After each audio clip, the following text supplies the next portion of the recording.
Hello students, welcome back to my YouTube channel. आज हम start करने जा रहे हैं क्लास 9 की हिंदी की न्यू बुक जो लॉन्च हुई है गंगा, उसका फर्स्ट चैप्टर दो बैलों की कथा के क्वेश्चन आंसर्स। हम स्टार्ट करते हैं। फर्स्ट क्वेश्चन है हमारा, कहानी में हीरा और मोती का आपसी संबंध किस गुण को मुख्य रूप से दर्शाता है।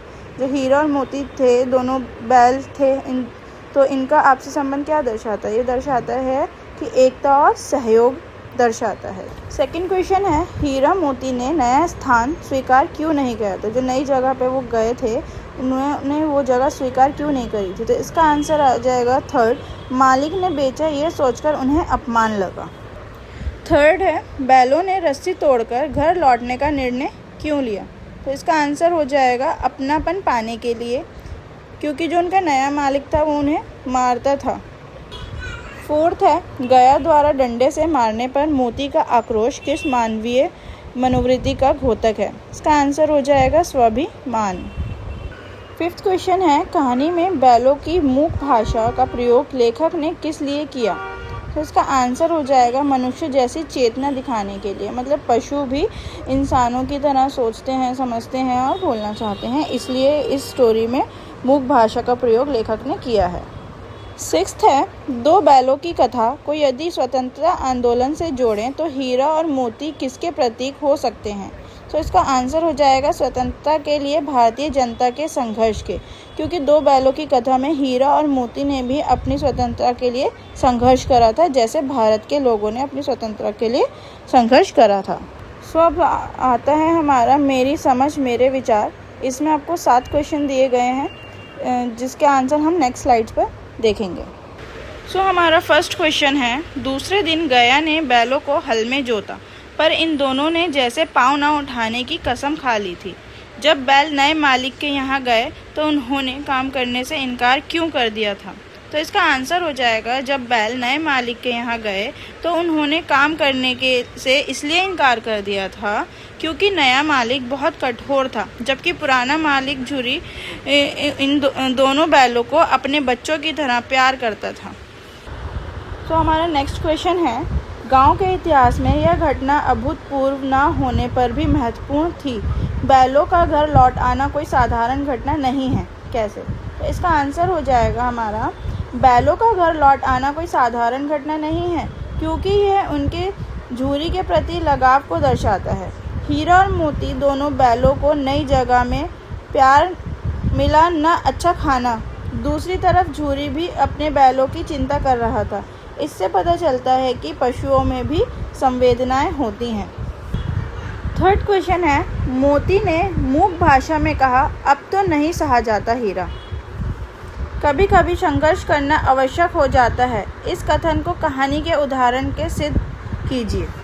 इसका उत्तर हो जाएगा, कभी कभी संघर्ष करना आवश्यक हो जाता है, क्योंकि बिना संघर्ष के दोनों बैल वापस अपने पुराने घर नहीं पहुंच पाते। सेकंड पॉइंट होगा, बिना संघर्ष के वे दोनों कभी कांजी हाउस से बाहर ना निकल पाते। कांजी हाउस जहां पशुओं की जेल जिसे कहा जाता है, उससे बाहर नहीं निकल पाते। बिना संघर्ष के वे दोनों कभी इतने बड़े सांड से नहीं जीत पाते। फोर्थ क्वेश्चन है, जब पेट भर गया और दोनों ने आज़ादी का अनुभव किया, हीरा एवं मोती स्वतंत्रता और अपनापन दोनों में से किस भावना से अधिक प्रेरित थे। कारण सहित लिखिए।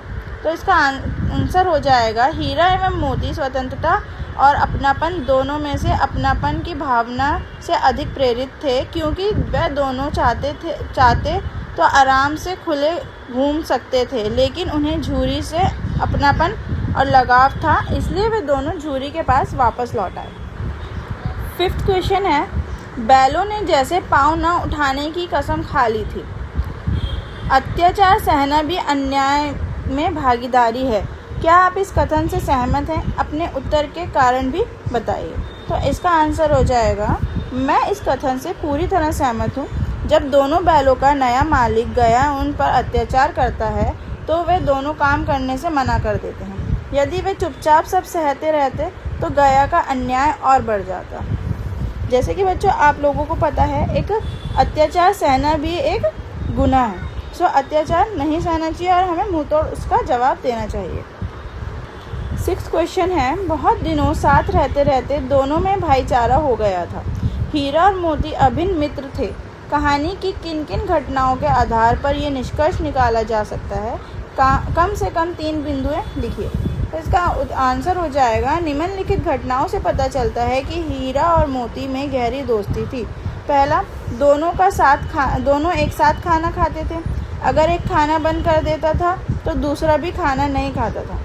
दूसरा हो जाएगा, सांड के साथ एक साथ मिलकर लड़ाई करना। तीसरा हो जाएगा, मटर के खेत में जब हीरा पकड़ा गया तो मोती भी अपने दोस्त को बचाने के लिए वापस आ गया और पकड़ा गया। तो इन पॉइंट से हमें उनके गहरी दोस्ती और भाईचारे का पता चलता है। तो हमारा 7th और लास्ट क्वेश्चन है, उसी समय मालकिन ने आकर दोनों के माथे चूम लिए। कहानी में मालकिन और छोटी लड़की दोनों के व्यवहारों की तुलना कीजिए। तो हम नेक्स्ट स्लाइड पर पहले मालकिन के व्यवहार बताते हैं और उससे नेक्स्ट स्लाइड पर हम छोटी लड़की की व्यवहार के बारे में बताते हैं। तो हम पहले मालकिन के व्यवहार की बात करते हैं।